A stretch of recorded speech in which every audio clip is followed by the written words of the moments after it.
Oh no!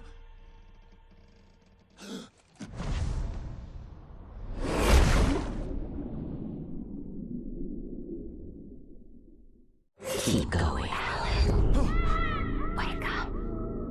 Alice?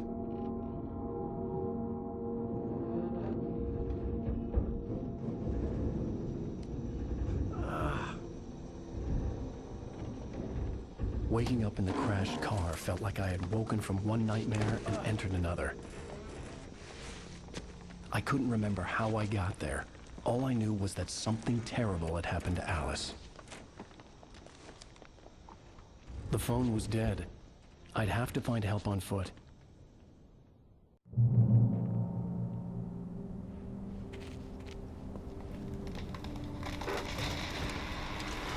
Among Alice's things was a book, The Creator's Dilemma, by a Dr. Emil Hartman. Seeing the book brought back my fight with Alice. I didn't like it, and I didn't like the guy's smug face on the cover either.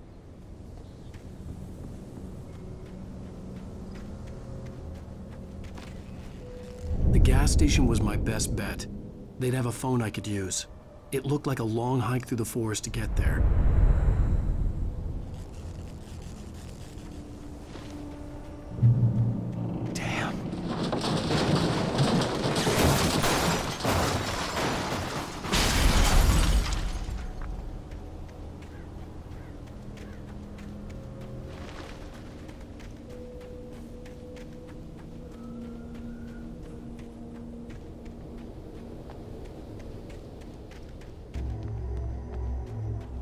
Hello?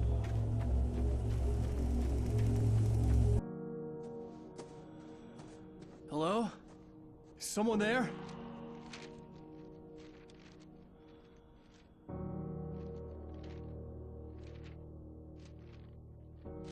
The loose sheets of paper were pages from a manuscript entitled Departure. That was the name I planned to use for the next novel I had never gotten started. I was named the author. I hadn't written it. I couldn't remember writing it. In the scene on the page, the hero was attacked by an axe murderer in the woods at night.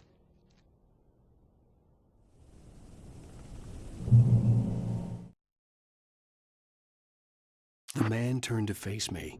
His face was covered in shadows. It was hard to make him out in the darkness of the forest that surrounded us, but the axe he lifted was plain to see. It glistened with the blood of his victim. He grinned madly. The shadows were alive, distorting his features. It was a scene from a nightmare, but I was awake.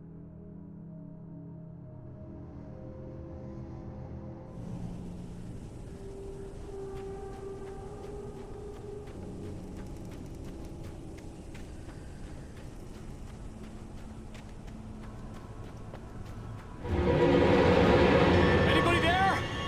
Please, I've been in an accident.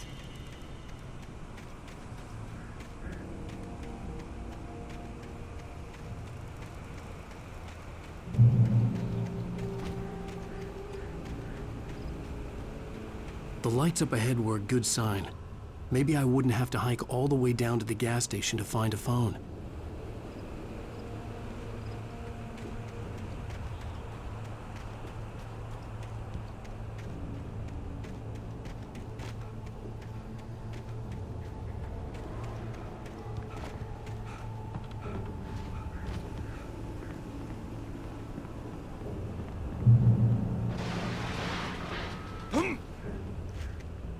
Anybody there?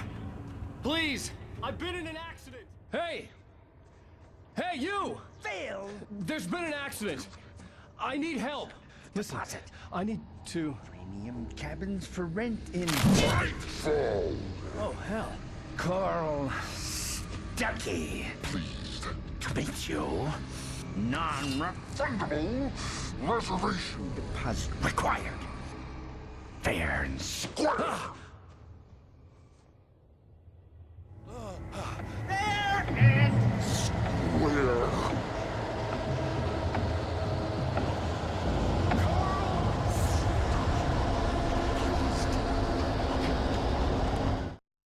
The Taken stood before me. It was impossible to focus on it, as if it stood in a blind spot caused by a brain tumor and eye disease. It was bleeding shadows like ink underwater, like a cloud of blood from a shark bite. I was terrified. I squeezed the flashlight like my life depended on it, willing it to stop coming any closer. Suddenly something gave, and the light seemed to shine brighter.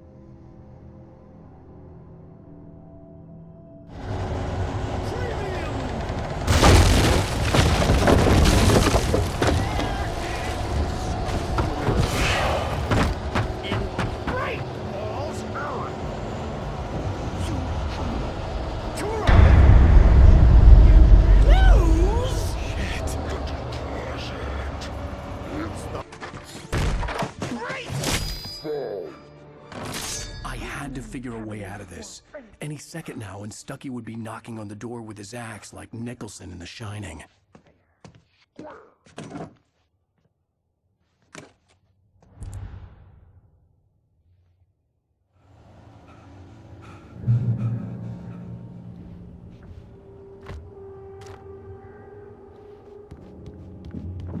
During your recommend trying,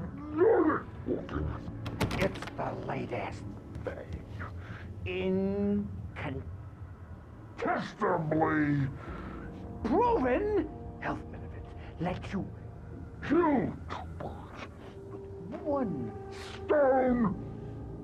You can see the sights and keep those cholesterol levels down.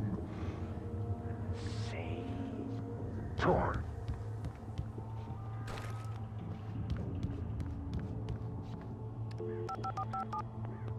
Yes.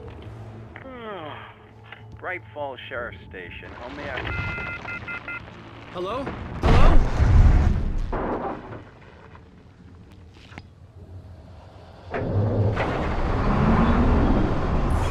This is bad.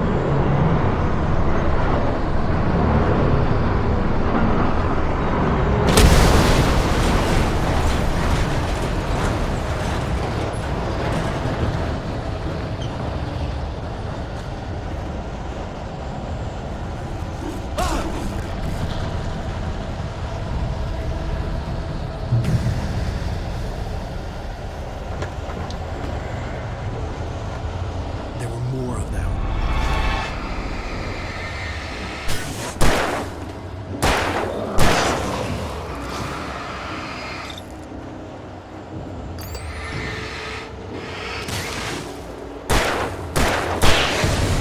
My head pounded with the concussion. I'd never fired a gun outside a shooting range, and now I just killed someone. Or something. There were no bodies. They just disappeared. If I was dreaming, it felt real enough to make me sick.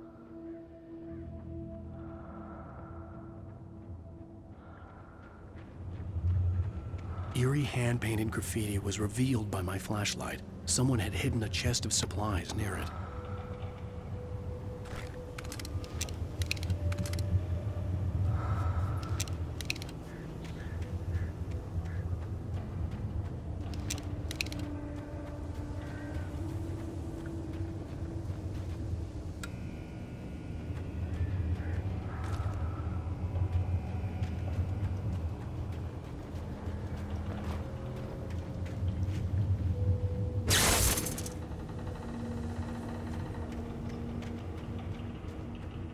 The dark forest was the last place I wanted to go, but I had no choice. I had to get to the gas station. It's rabbit season.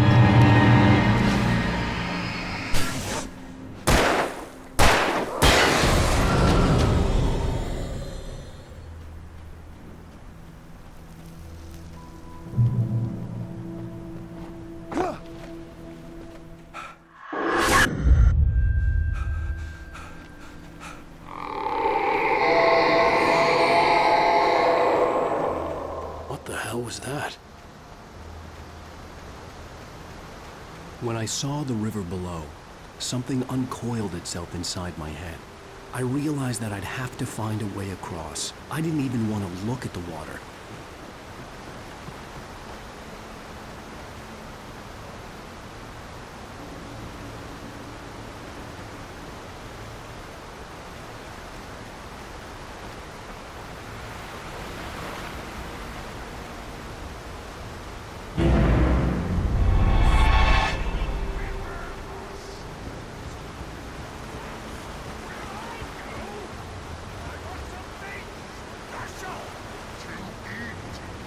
Stucky was still out there, in the dark, stalking me.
Taken.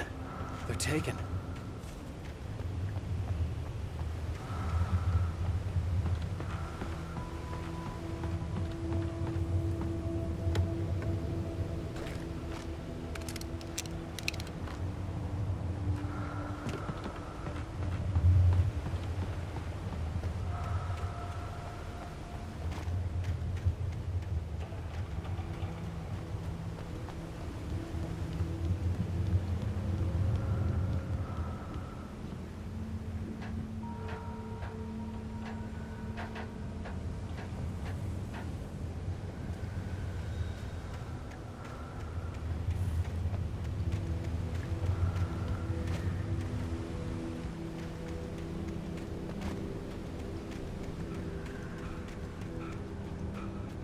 The staircase was broken.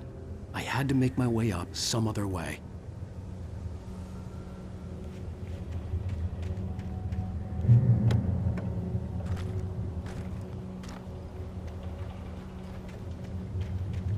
I couldn't stay here.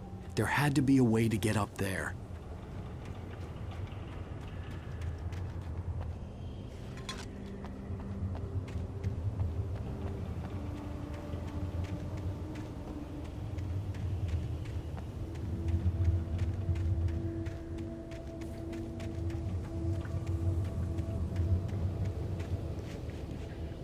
There was no power. There was bound to be a generator somewhere at the logging site.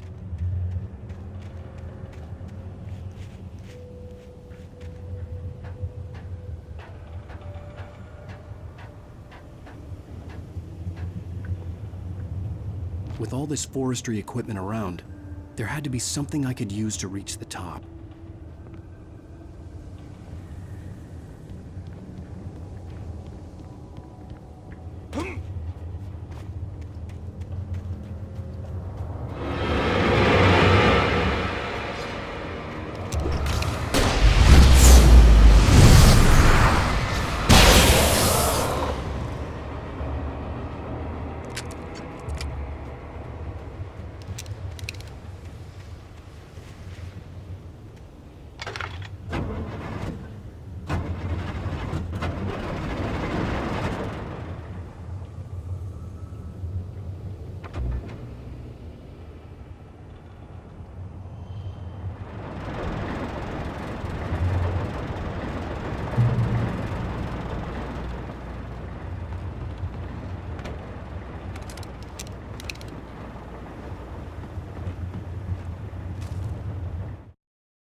I heard them before I saw them, swooping down from the sky and screeching as they came. I spun around just as the cloud was upon me. For an instant, I stared into 100 dead eyes, black pearls glittering in the darkness. I raised the flashlight and the swarm exploded like fireworks. Feathers burned, turned into ash. I couldn't hear my scream above theirs.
Well, I was just outside for a breath of fresh air, and what a night. I know most of you are probably in your beds by now, but if you're still up and around, take a moment. Step outside for a spell and breathe in deep. The weather is absolutely still. The sky is crystal clear. It's like the forest is quietly breathing along with you. As you listeners know, I'm a night owl, and it's on nights like this I wish I wasn't cooped up in the studio. Makes an old man like me wish I could just roam wild. But here I am, and who'd keep you company all night long if I weren't? It looks like I'm not the only one staying up late. Caller, you're on the air. Hey, Pat, it's Maurice Horton. Hello, Maurice. What are you up to? Well, I was just taking Toby on his walkies. Oh, isn't it beautiful out there? Sure, but Pat, the reason I called is that Toby heard something rustling in the undergrowth and took off after it, and I couldn't find it. Probably a rabbit. Sure.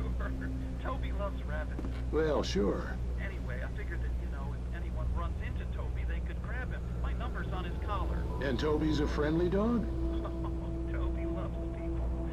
Usually he comes back, but we were pretty far from home, and it sounds like he went pretty wild there. Great dog, but just too dumb for his own good. Well, Maurice, it's out there now. Hope Toby comes home soon. Yeah, thanks. You have a good night now.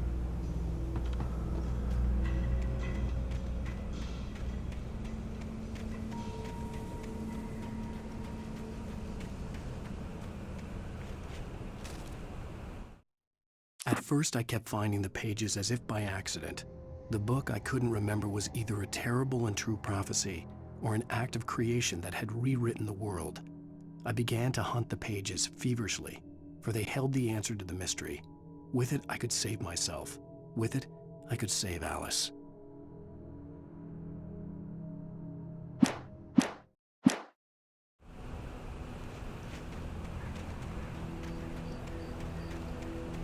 The gas station was closer now, its light welcoming in the darkness. Paul makes the best dogs in the state. Belly Burster is the best with no cut. Hamster Dog is second best. The famous dog is...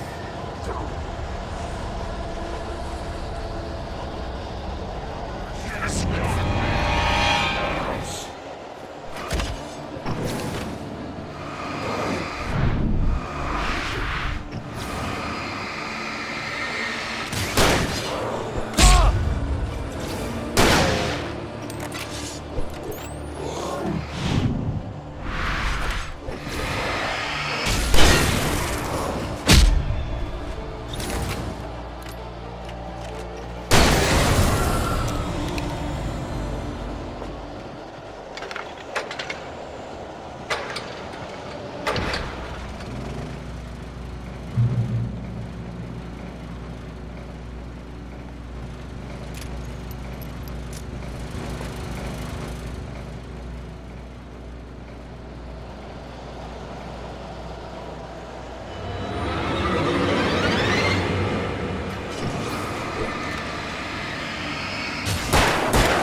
I stepped into the gas station's garage. It was dark and quiet.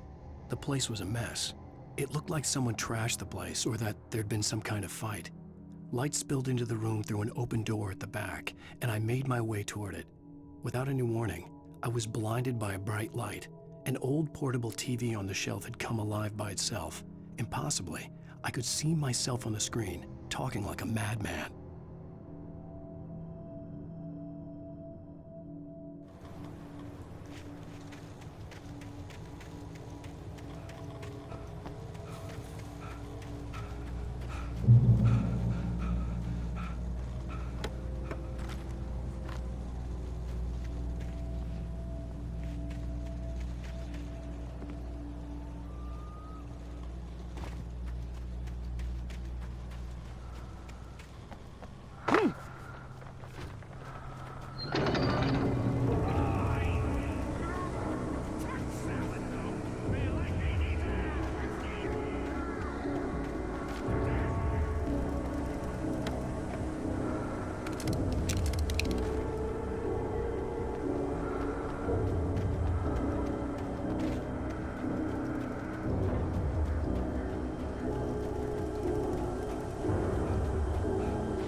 The cabin on Cauldron Lake?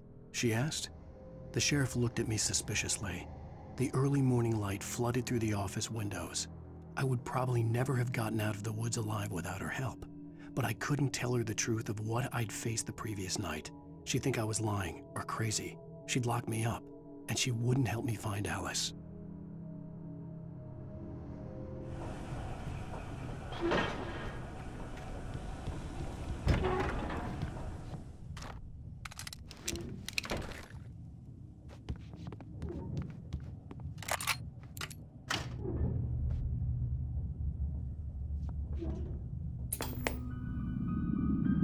Science.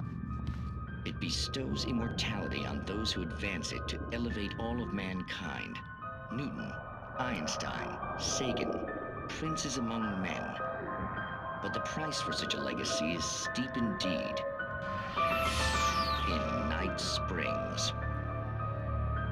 Tonight's episode, a quantum suicide. If our lives are already written, it would take a courageous man to change the script. Having called a press conference, Dr. Barclay Colvin is about to demonstrate that very courage.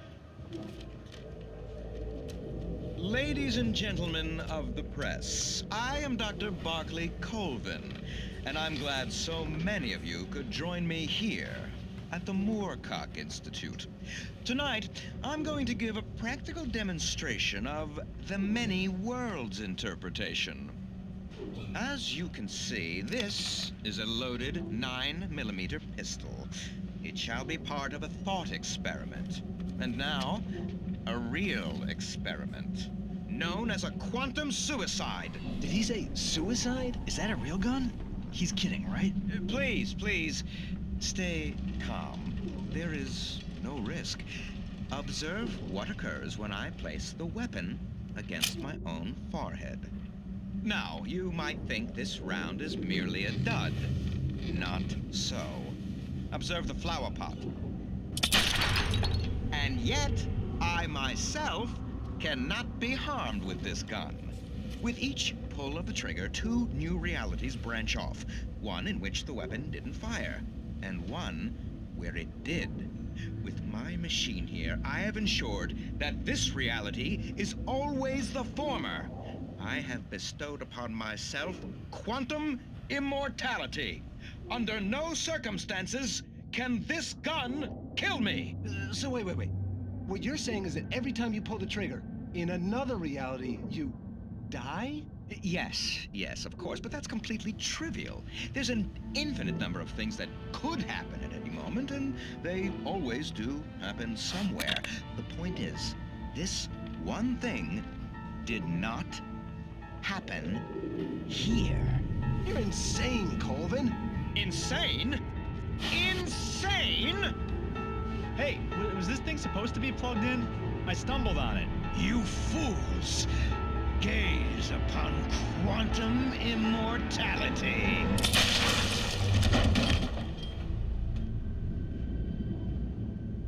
Poor Dr. Colvin, felled by his own hubris or the ignorance of the masses. Perhaps he should have left the crate unopened, the decaying atom unobserved. Curiosity often kills the cat. In Night Springs.